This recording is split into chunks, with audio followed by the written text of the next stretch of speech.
conspiracy on the part of my department to probably get a haircut. It worked. And it worked. It took extreme measures, but those of you who knew me a week ago would understand that.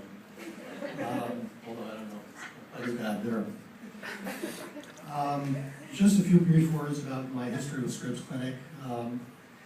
One of the best decisions that I ever made in my life was joining Scripps Clinic 35 years ago. When I first came to San Diego, the medical landscape here was totally different. There were a couple of big institutions like the University, Navy Hospital, Kaiser. Most of the rest of San Diego could best be described as the Wild West. A lot of entrepreneurial things going on here, a lot of private practices, for-profit hospitals, for-profit medical centers that were burgeoning everywhere.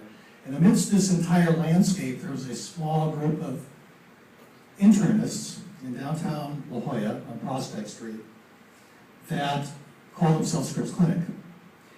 And it was a very small group at that time, very illustrious individuals, people that were involved in research, involved in clinical practice, were outstanding in both those regards. Many of them were internationally and nationally known figures.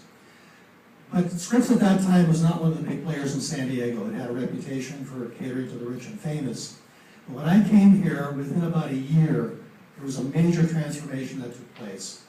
And we can credit in part the Black family, but also individuals like Ed Keeney, who had the vision, and Cecil Green, who helped financially support that vision, to build something very special and very big here on Torrey Pines campus.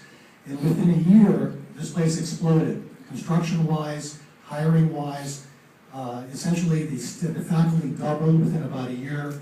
We hired an entire faculty of surgery at that time, including all the subdivisions of surgery, recruiting people from all over the country, the best and the brightest.